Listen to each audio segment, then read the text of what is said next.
खरातच्या बायकोला वाचवण्याचा प्रयत्न करताय का? नाशिक पोलीस खरातच्या बायकोला आतून सपोर्ट करताय का? जर गंभीर स्वरूपाचे आरोपी नाशिक पोलिसांना सापडत असेल, नाशिक जिल्हा आणि कायद्याचा बालेकिल्ला म्हणणारे, नाशिक जिल्हा आणि कायद्याचा बालेकिल्ला हे गुन्हेगारावर दहशत निर्माण करणारे, नाशिक जिल्हा आणि कायद्याचा बालेकिल्ला म्हणून महाराष्ट्रात ढिंडोरा पेटवणारे, नाशिक जिल्हा आणि कायद्याचा बालेकिल्ला म्हणून या महाराष्ट्रातल्या पोलीस प्रशासनामध्ये स्वतःची कॉलर टाईट ठेवणारे, नाशिक जिल्हा म्हणजे कायद्याचा बालेकिल्ला म्हणून नाशिक मधल्या गुन्हेगारांसहित सामाजिक राजकीय कार्यकर्त्यांवर दबाव आणि दहशत निर्माण करणारे नाशिकचे पोलीस खरातच्या बाईक वरू शकत नाही. इथं कुठे गेला नाशिक जिल्हा आणि कायद्याचा बालेकिल्ला? ज्या व्यक्तीची, ज्या महिलेची पोलीस दप्तरी आरोपी म्हणून कदाचित नोंद होऊ शकते, जी व्यक्ती पोलीस दप्तरी सध्या फरार झाली, ती व्यक्ती अटकपूर्व जामिनासाठी कोर्टात अर्ज करते, म्हणजे कुटुंबाच्या आणि इतर लोकांच्या संपर्कात राहते, ती व्यक्ती पोलिसांना सापडत नाही, त्यांच्या टार्गेटवर नसते. याचा अर्थ काय? होय, मी महाराष्ट्रामध्ये जे भोंदूगिरीचं प्रकरण गाजलं आणि आपल्या नवऱ्याच्या प्रत्येक पापामध्ये जी महिला सहभागी आहे, जिनं आपल्या नवऱ्याच्या नावाचा आणि त्यांच्या एकंदरीत काळ्या कारनाम्याचा स्वतःच्या आर्थिक लाभासाठी उपयोग करून घेतला, ती खरातची बायको फरार आहे. आज 4 दिवस झालं महाराष्ट्र पोलिसांना SIT ला सापडत नाही. काय धंदा आहे?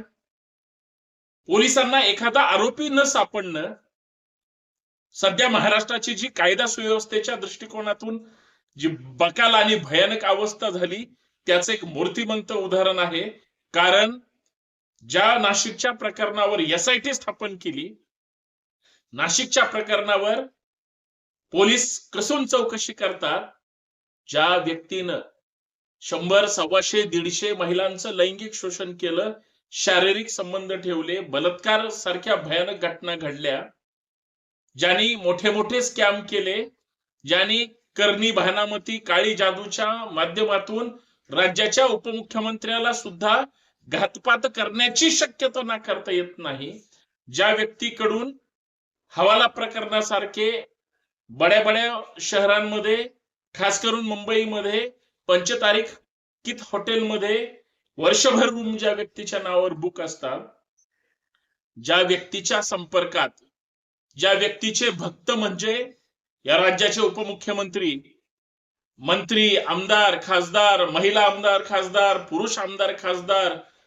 आमदारांच्या बायका, अधिकाऱ्यांच्या बायका ज्या भक्त आहेत आणि सर्व गुण संपन्न जे काही क्रीडा किंवा जे काही चुकीचे काम ज्या खरातनी केले, त्या व्यक्तीच्या पापामध्ये जी व्यक्ती नवरा बायको महिला आयोगाच्या अध्यक्षाच्या गुरु असतील आणि त्यांचा प्रति विठ्ठल रुक्माई जर खरात आणि त्याची बायको असेल, ज्या महिलेला आपला नवरा सगळे चुकीचे धंदे करतोय हे माहित असताना सुद्धा जिल्ह्याचा डेप्युटी कलेक्टर जर आपला बिझनेस पार्टनर होत असेल, ती बाई किती पोहोचलेली असेल आणि ती पोलिसाला सापडत नाही, याला काय अर्थ आहे? म्हणजे नाशिक पोलीस असेल किंवा महाराष्ट्र पोलीस असेल, राज्याचा गृह विभाग असेल, खरात प्रकरणामध्ये खरातच्या बायकोला किंवा त्याला सॉफ्ट कॉर्नर देतोय का? दिला जातोय का? खरातची बायको सुटू शकते का? का सहज तिला अंतरिम जामीन मिळू शकतो? अँटिसिपेटरी बेल जर ती मुंबई कोर्टामध्ये दाखल करण्याचा प्रयत्न करत असेल किंवा डिस्ट्रिक्ट कोर्टामध्ये जाईल, तिला जिथं शक्य आहे तिथं ती जाऊ शकते. यांच्याकडे इतका पैसा, इतके नेते आहेत की ते थेट त्या सुप्रीम कोर्टापर्यंत जाऊ शकतात. हे सगळं काय प्रकरण आहे, या मुद्द्यावर चर्चा करायचे. सर्वांना नमस्कार. मित्रांनो, संतोष शिंदे ऑफिशियल या आपल्या हक्काच्या युट्यूब चॅनलवर, पुण्यातून मी संतोष शिंदे, आपल्या सर्वांचं मनपूर्वक स्वागत करतो. विनंती एवढीच आहे, हा व्हिडिओ शेवटपर्यंत पहा, जास्तीत जास्त शेअर करा. सर्वात महत्त्वाचा विषय गंभीर आहे. खरातच्या बायकोला का अटक केली जात नाही? नाशिक पोलीस खरातच्या बायकोला वाचवण्याचा प्रयत्न करताय का? नाशिक पोलीस खरातच्या बायकोला आतून सपोर्ट करताय का? जर गंभीर स्वरूपाचे आरोपी नाशिक पोलिसांना सापडत असेल, नाशिक जिल्हा आणि कायद्याचा बालेकिल्ला म्हणणारे, नाशिक जिल्हा आणि कायद्याचा बालेकिल्ला हे गुन्हेगारावर दहशत निर्माण करणारे, नाशिक जिल्हा आणि कायद्याचा बालेकिल्ला म्हणून महाराष्ट्रात ढिंडोरा पेटवणारे, नाशिक जिल्हा आणि कायद्याचा बालेकिल्ला म्हणून या महाराष्ट्रातल्या पोलीस प्रशासनामध्ये स्वतःची कॉलर टाईट ठेवणारे, नाशिक जिल्हा म्हणजे कायद्याचा बालेकिल्ला म्हणून नाशिक मधल्या गुन्हेगारांसहित सामाजिक राजकीय कार्यकर्त्यांवर दबाव आणि दहशत निर्माण करणारे नाशिकचे पोलीस खरातच्या बायको करू शकत नाही.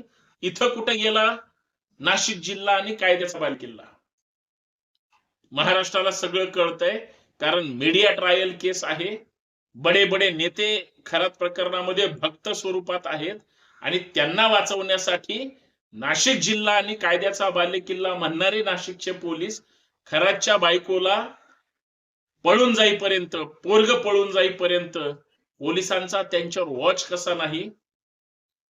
हजारो कोटी रुपयाचा व्यवहार, शेकडो महिलांचं लैंगिक शोषण, हवालासारखे कित्येक हजारो कोटीचे महाराष्ट्रासह भारताबाहेरचे व्यवहार आणि लैंगिक शोषणासह भयानक गोष्टी, आणि त्याचा कळस म्हणजे महाराष्ट्रामध्ये अंधश्रद्धा निर्मूलन कायदा असताना सुद्धा अंधश्रद्धे सारख्या अघोरी अनिष्ट रूढी परंपरा, बुवाबाजी आणि खोट्या गोष्टीतून महिलांचा छळ, लैंगिक शोषण आणि त्यांच्याशी घाणेरडं कृत्य, या सगळ्या प्रकरणामध्ये गंभीर स्वरूपाचं एक कुटुंब जर आरोपी असेल, सगळे सस्पेक्ट असतील, सगळे त्याच्या आर्थिकदृष्ट्या लाभार्थी असतील, नाशिक जिल्हा आणि कायद्याचा बालेकिल्ला म्हणणारे नाशिकचे पोलीस, SITच्या प्रमुख, या सगळ्या अधिकारी आणि कर्मचाऱ्यांनी खरातच्या बायकोला कसं काय पलायन होऊ दिलं?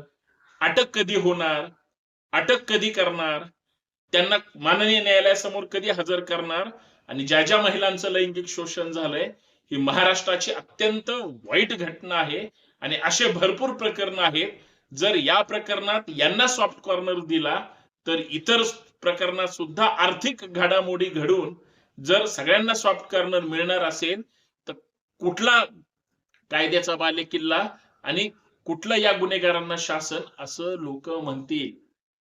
कारण माझी माहिती अशी आहे, मी एक कायद्याचा विद्यार्थी आहे आणि कायद्याची माहिती घेत असताना मला एक गोष्ट नक्की माहिती आहे, जर एखादी घटना चुकीची घडत असेल, एखादी घटना पोलिसांच्या नजर चुकीनं जर घडवली जात असेल, तर मग पोलीस कर्तव्य दक्ष किंवा त्यांचा चौकस चौफेर त्यांच्यावर लक्ष नाही असं म्हणावं लागेल.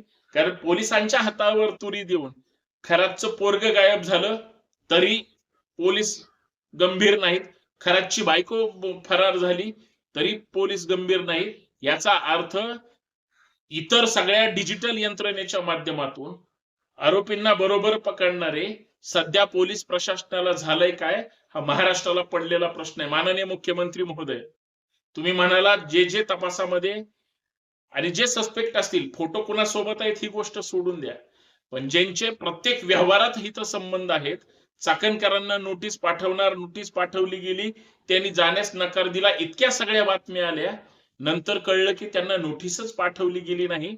म्हणजे त्यांच्या सगळ्या रिलेशनला त्यांनी पदावर असताना सगळ्या अधिकाऱ्यांसोबत जे काही ओळखीचे किंवा एक आयोगाचे अध्यक्ष म्हणून सगळ्या अधिकाऱ्यांशी त्यांनी निर्माण केलेले संबंध अर्थात ओळख ही आता कामी पडली का? आणि त्यांना सुद्धा बाहेर काढण्यासाठी प्रयत्न होतोय का?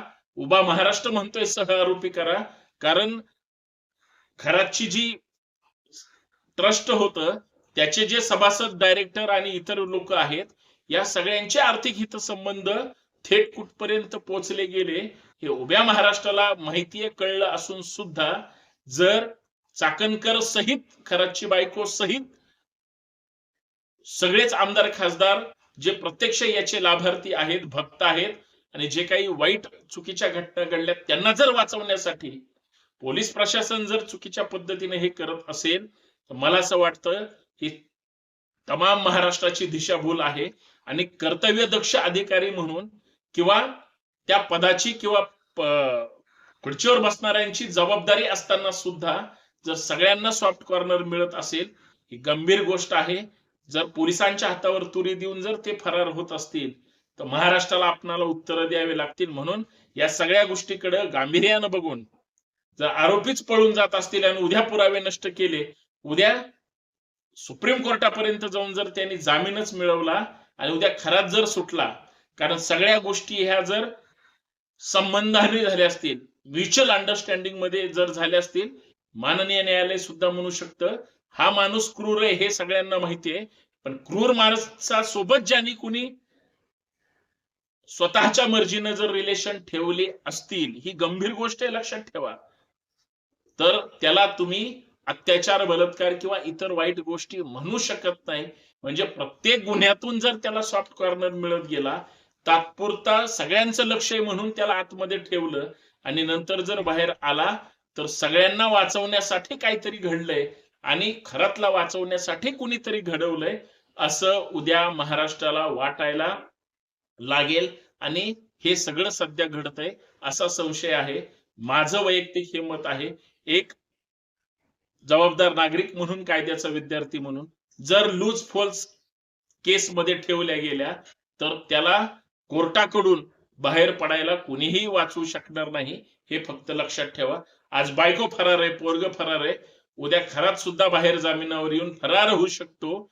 मग तो उद्या परदेशात गेला किंवा अजून कुठे गेला, याच्या अगोदर गंभीर प्रकरण घडलेले आहेत, मोठे मोठे गुन्हेगार अचानक पळून गेलेले आहेत. इसकीच झाड की पत्ती है, हेही लक्षात ठेवा. बाकी जनता सुज्ञ, प्रशासन मात्र गंभीर नाही, अर्थात पोलीस आणि गृह विभाग हे वेगळं सांगायची गरज नाही. धन्यवाद. जय शिवराय.